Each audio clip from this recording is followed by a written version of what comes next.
She looks at you, cracks a smile, and then drops the line, "We are definitely not having sex tonight." Most men will hear that and retreat. But let me ask you seriously. If she was not thinking about it at all, why bring it up? Over 70% of guys miss the opportunity right at this moment thinking the door is closed. Mistake.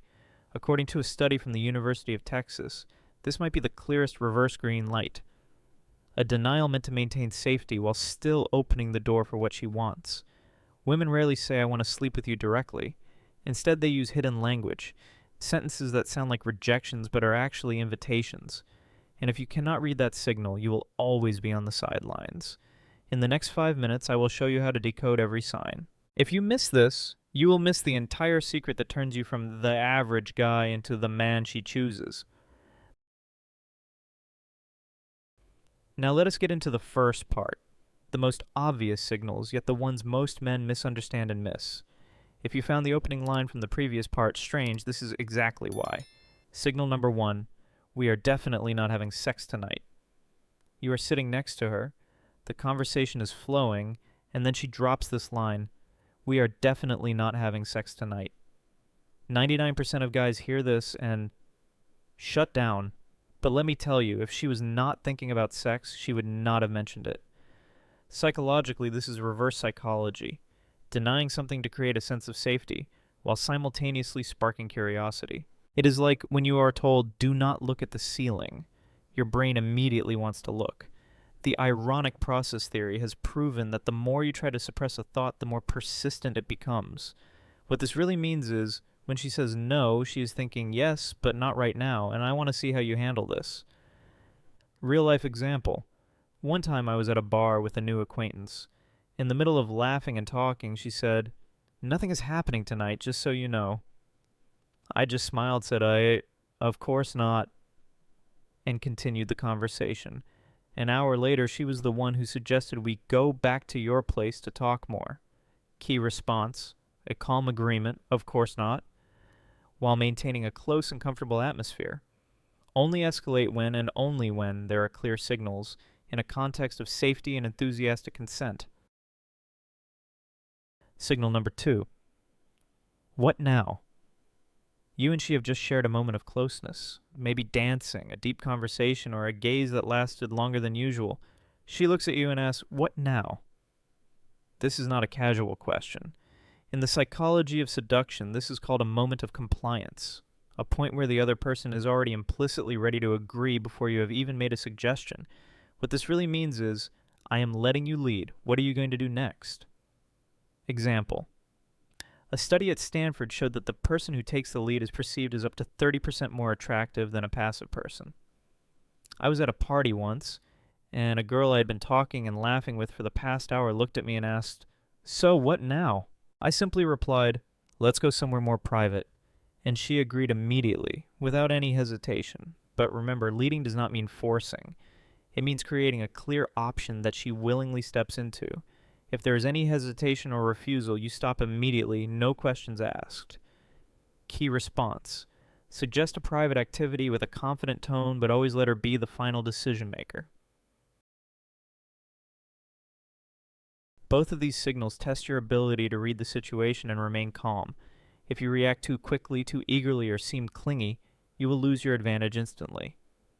In the next part, I will take you to signals that are harder to see, signs that belong to instinct and biology, which, if you recognize them, will tell you immediately that the opportunity is wide open. And believe me, that part will make you start to wonder, how many opportunities have I missed just because I could not read the signs? In the last part, use all the signals of the mouth says no, but the heart says yes. Now we are moving to a deeper level, instinctual signals, things she cannot hide because they are controlled by biology. If you recognize them, you will know immediately when the door is opening. Signal number 1, commenting on your scent. You might think a compliment like, "You smell so good," is just polite. But the truth? Scent is a direct shortcut to the limbic system, the brain's center for memory and pleasure. Science is clear. A survey published in Biological Psychology found that 80% of women consider scent a deciding factor when they are considering intimacy. What this really means is, when she notices and comments on your scent, especially leaning in to take a deeper breath, her body has already reacted on an instinctual level. This is a green light signal that many guys miss. Real world example. I once met a woman at a networking event. After just a few minutes of conversation, she said, "Your cologne is so unusual, it kind of makes you want to get closer."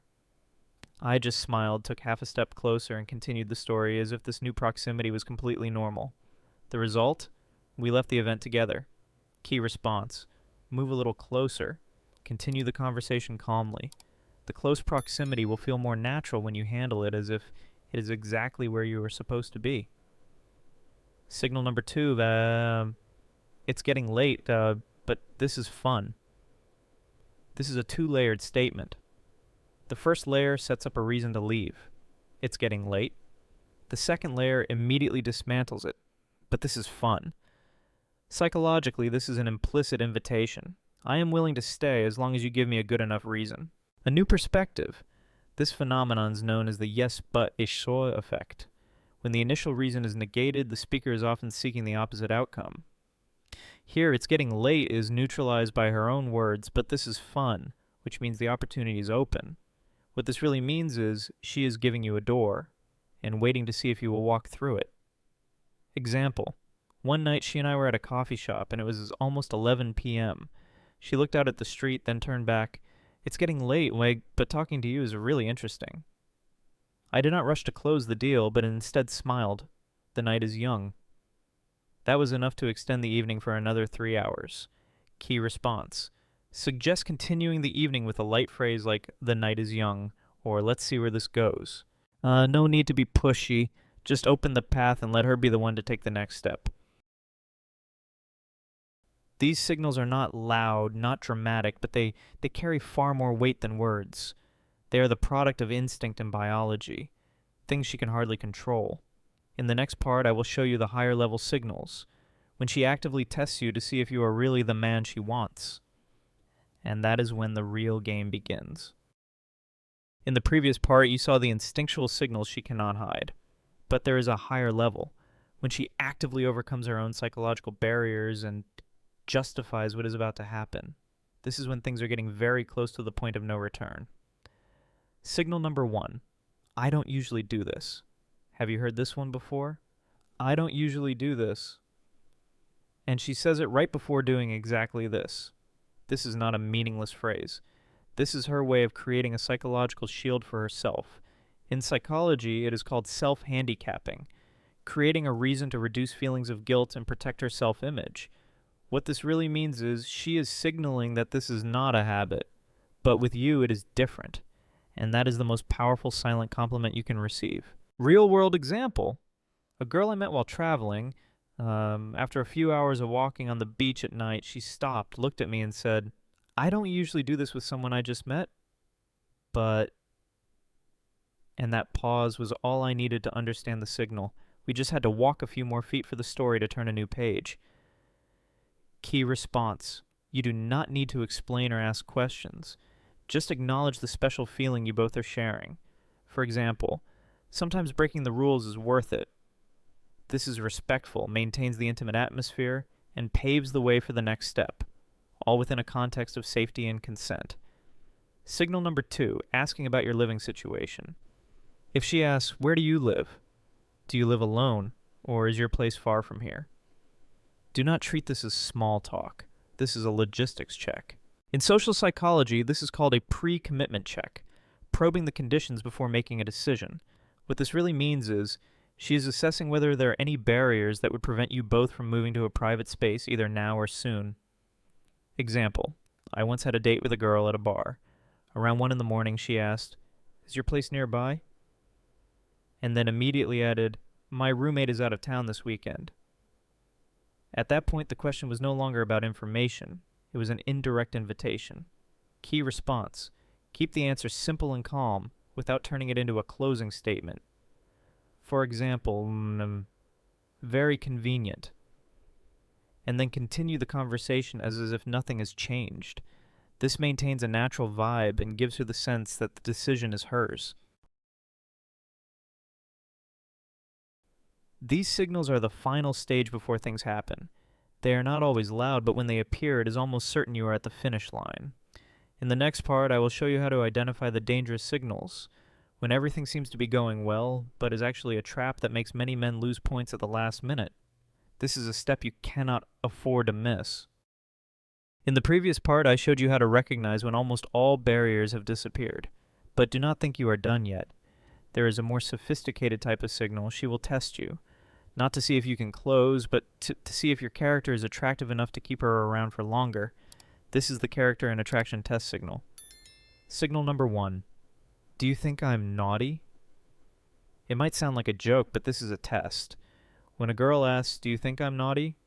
She is not waiting for a moral answer. She wants to know if you are man enough to accept and even be attracted to her rebellious side.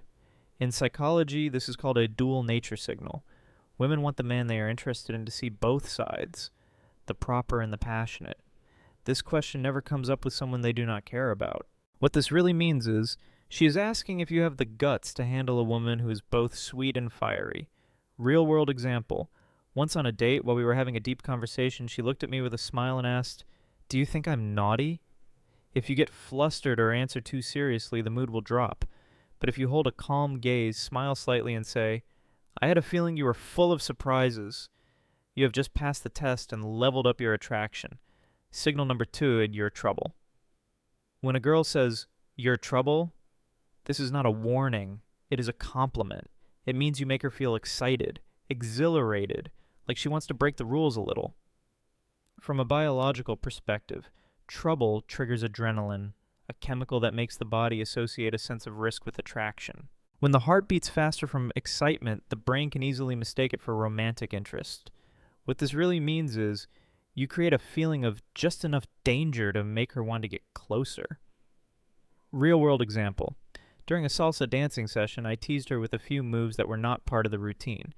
She burst out laughing and said, you are trouble. At this point, the answer, the best kind of trouble, both confirms and keeps the playful vibe, while making her even more curious.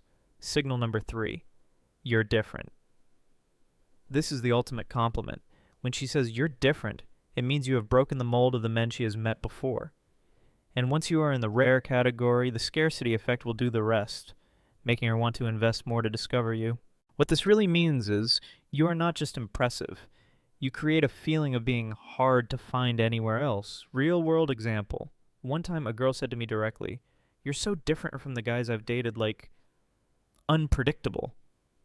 In that moment, the best answer is not to ask back, different how, but to smile, look her straight in the eye and say, I like being different.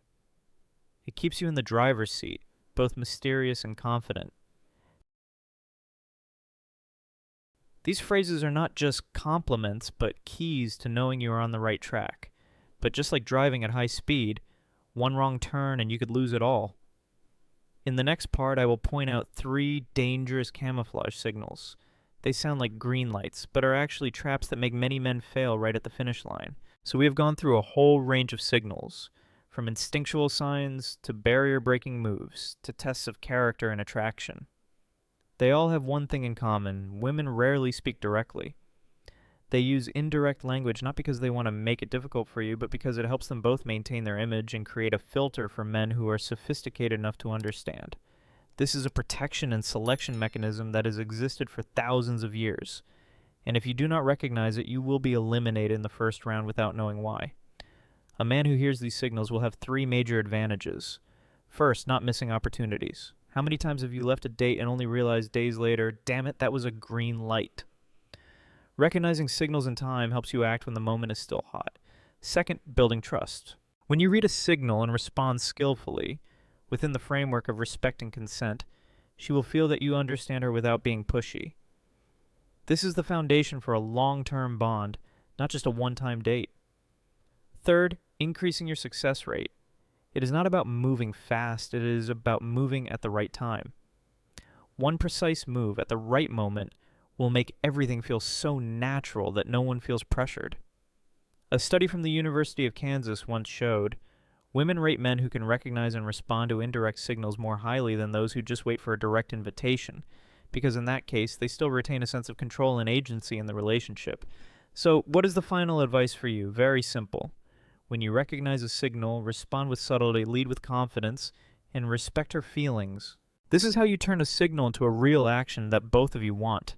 Remember, this skill is not innate. It comes from observation, practice, and sometimes paying the price of a few missed beats. But once you have mastered it, every game will be tilted in your favor.